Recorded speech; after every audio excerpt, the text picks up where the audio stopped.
내연녀로부터 건네받은 나체 사진을 유포한 남성에 대해서 대법원이 성범죄가 아니라는 취지의 판결을 내려 파장이 예상되고 있습니다. 또 한 여성 아이돌 가수가 스폰서 제의를 받은 사실을 공개하며 파문이 일고 있는데요.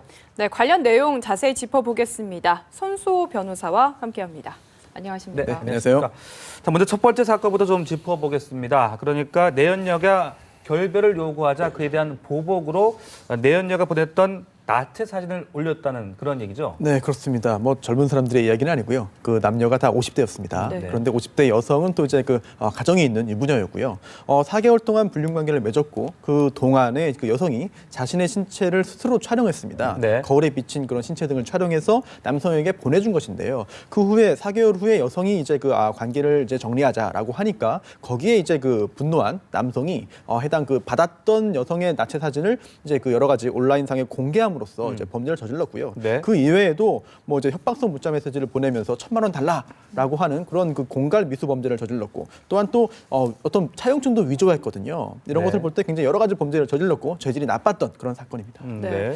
이에 대해서 1, 2심에서는 유죄 판결이 나왔는데 대법원에서 원심을 깨고 무죄 판결을 내렸거든요. 이 취지가 어떻게 됩니까? 네, 일단 당연히 성폭법상에 이런 규정이 있죠. 카메라 등을 이용해서 다른 사람의 신체를 몰래 촬영하거나 동의를 받아서 촬영했다 하더라도 나중에 동의 없이 공개했을 경우에는 처벌을 받거든요. 네. 따라서 1심과 2심은 모두 유죄 판결을 내렸습니다. 당연해 보입니다. 하지만 대법원은 이번에 정말 엄격하게 판단을 했는데요. 네네. 왜 그러냐면 성폭법 14조 카메라 등을 이용한 촬영의 그 문구 때문이었습니다. 네. 왜냐하면 그 부분에 보면 카메라 등을 이용해서 다른 사람의 신체를 그 의사에 반해서 촬영해야 되거든요. 네. 네. 다른 사람의 신체를 촬영해서 그 촬영한 것을 이제 유포시켰을 경우에 처벌받는 것인데 이 사건의 경우에는 다른 사람의 신체, 즉 여성의 신체를 남성이 촬영한 것이 아니라 네. 여성 스스로 촬영을 한 자신의 사진을 남성에게 줬을 뿐이고 예. 남성은 자신이 찍은 것이 아닌 자신이 촬영하지 않은 사진을 공개하신 것이기 때문에 네네. 다른 법에 의해서 처벌은 받을 수 있어도 이 해당 문구에 따르자면 성폭법에 의해서 처벌받을 수는 없다라는 것이 이번 대법원 판결의 취지입니다. 네, 그러니까 당사자의 동의가 없이 뭐 사진이나 동영상을 유포한다 할지라도 그것이 당사자가 직접 찍어서 건넨 경우에는 이 성폭법에는 해당하지 않는다 이렇게 이해하면 되는 겁니까? 네, 그렇습니다. 지금 정확하게 말씀을 해주셨고요.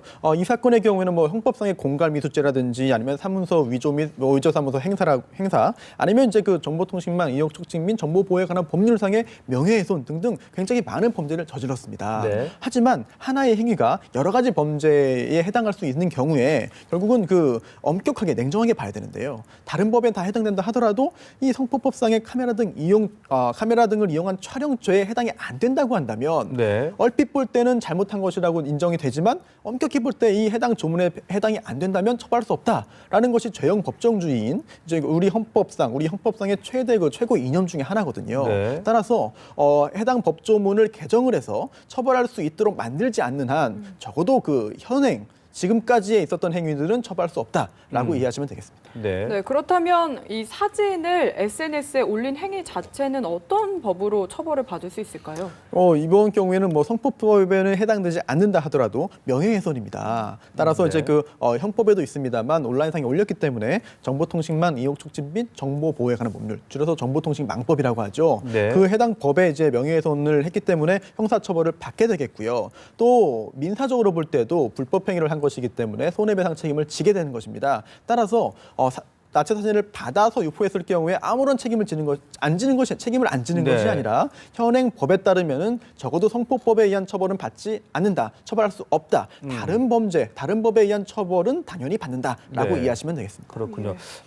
성폭력특례법의 적용을 받고 안 받고에 따라서 형량의 차이가 큰 겁니까? 어떻습니까? 일단 법정형을 말씀드리면은요. 성폭법상의 그런 카메라 등 이용 촬영죄는 5년 이하의 징역 또는 1,000만 원 이하의 벌금입니다. 그리고 또 의외로 정보통신망법상의 그런 명예훼손죄도 상당히 높은데요. 네. 3년 이하의 징역 또는 3,000만 원 이하의 벌금입니다. 네네. 따라서 법정형 자체가 아주 큰 차이가 있다고 보기는 어렵습니다. 물론 네. 위아래 차이는 있겠습니다만 하지만 반이 다 불벌죄입니다. 즉 정보통신망법에 의한 명예훼손죄는 고소가 취소됐을 경우에 처벌을 바라지 않을 경우에는 처벌받지 않습니다. 네. 또한 성폭법을 위반한 경우에는 성범죄의 전과자가 되기 때문에요. 신상 정보를 등록해야 될 의무가 생기고 또한 학교나 학원 등에 대한 취업도 제한되기 때문에 네. 생각보다 굉장히 큰 차이가 생길 수 있는 거죠. 아, 네. 네네. 그런데 이번 판결이 사실 이슈가 됐던 이유가 보통 일반 사람들이 직관적으로 생각했을 때는 이게 성범죄다라는 생각이 들거든요. 이게 네. 향후 네. 좀 판결에도 논란이 되지 않을까 싶은데요. 그렇습니다. 당연히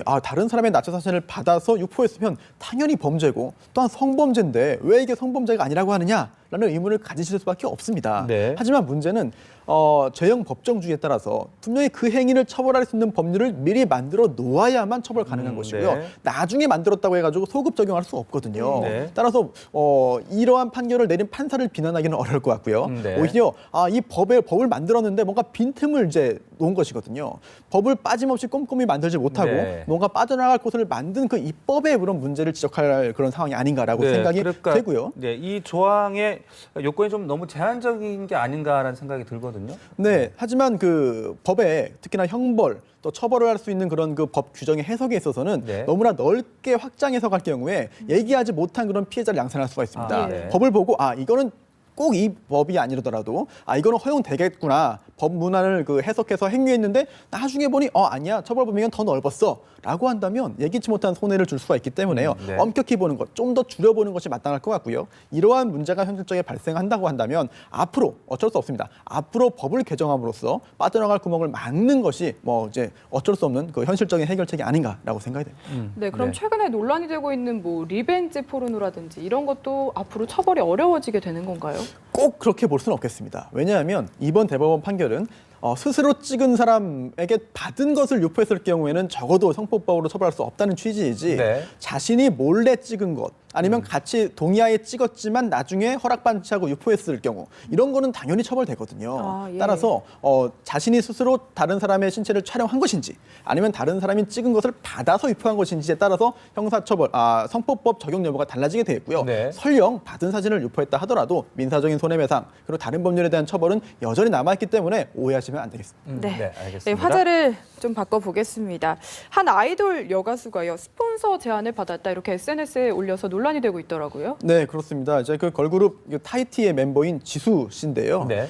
그동안 이제 그 언론에서도 연예계에 어떤 뭐 이런 그 스폰서라든지 이런 거 있는 거 아니냐 여러 가지 뭐 이제 그 정보지도 돌고 했지 않습니까? 근데 결국은 뭐 일부는 사실이고 일부는 사실이 아니다라고 그동안 밝혀져 왔는데요. 이번 사건의 경우에도 다시 예전의 그런 기억을 되살리는 그런 효과가 좀 있는 것 같습니다. 네. 그런데 그 멤버십으로 운영되는 사교 모임에 고용된 스폰서라고 브로커라고 이제 그 자신을 밝힌 사람이 결국은 이제 그 타이티 지수 씨가 쓰는 SNS에 지속적으로 글을 올리면서 이제 뭐 사실은 그 틈틈이 만나고 싶어하는 그런 그 사람이 있다. 너무 당신을 좋아한다. 내 연결을 해주겠으니 뭐 이제 뭐 돈을 얼마를 이제 지급할 용의가 있다라는 제안을 계속 반복적으로 올린 것이고요. 참다 못한 그 해당 그 타이티의 멤버 지수 씨가 네. 스스로 이제 공개함으로써 이제 그 여론이 굉장히 좀 뜨겁게 좀 들끓고 있습니다. 네, 또 마침내 지수 씨의 아버지가 경찰이라고 하더라고요. 그러니까 이제 법적 조치를 취할 것으로 보이는데 이 스폰서를 의뢰한 것만으로도 어떤 혐의를 적용할 수 있는 겁니까? 사실은 이게 정말 스폰서 관계를 알선한 것인지 여부는 좀 더 네. 봐야 됩니다. 아, 왜냐하면 네. 그 문구를 볼 때 뭐 스폰서, 성매매 등등의 표현이 등장하지 않거든요.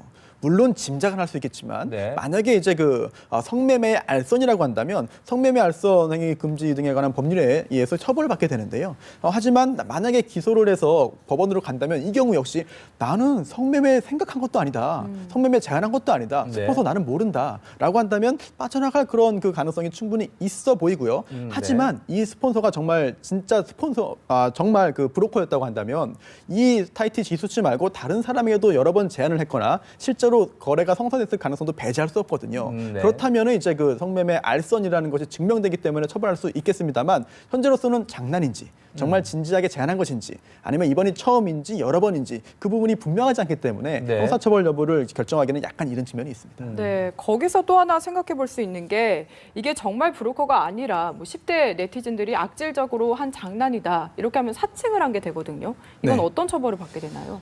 일단은 그 정보통신망법상의 명예훼손죄가 있고 모욕죄가 있습니다. 명예훼손죄가 있는데요. 사실 명예훼손죄는 사실을 적시해야 돼요. 그래서 타이티의 지수가 뭐 예를 들어서 어떤 연예인이 누구누구 어떤 행위를 했다라든지 누구에게 어떤 제안을 받아서 수락했다라든지 그런 사실을 적시했다고 한다면 이제 그 형사처벌을 받게 되는데요. 네. 이번 경우에는 딱히 장난이라고 한다면은 그렇게 형사처벌할 수 있는 게 없어 보입니다. 다만 이제 경범죄 처벌법이 있는데요. 거기에 예. 보면은 지속적으로 장난 전화를 걸거나 문자를 이제 보내거나 뭐 글을 달거나 했을 경우에 10만 원 이하의 벌금구로 과료에 처해지는 것이 있습니다. 예. 따라서 거기에 해당 가능성은 배제할 수 없겠고요. 하지만 형사적으로 처벌 가능성이 좀 낮다 하더라도 네. 민사적인 손해배상은 가능합니다. 불법행위이기 네. 때문이겠죠. 결국 타이티의 지수 씨 또 다른 또 멤버나 아니면은 그 소속사가 입은 손해에 대해서는 배상할 장난이라 하더라도 네. 배상할 가능성이 열려 있다고 보여져요. 네, 뭐 명예훼손의 가능성도 있는 겁니까? 네, 그렇습니다. 조금 전에 말씀드린 그 정보통신망법상에 네. 말씀드린 게 명예훼손죄인데요. 네. 근데 명예훼손죄가 되려면은 사실을 적시해야 돼요. 그래서 네. 내가 정말 대화하듯이 당신에게 이런 건 제안을 합니다. 연락 주세요.라고 한 게 과연 사실의 적시냐, 명예를 훼손한 것이냐, 그 부분에 대해서는 좀 더 깊게 검토해봐야겠습니다만 명예훼손 행위라고 인정되지 않을 가능성이 충분히 있어요. 그렇군요. 네. 네, 알겠습니다. 네, 지금까지 손수호 변호사와 함께 살펴봤습니다. 감사합니다. 네, 고맙습니다.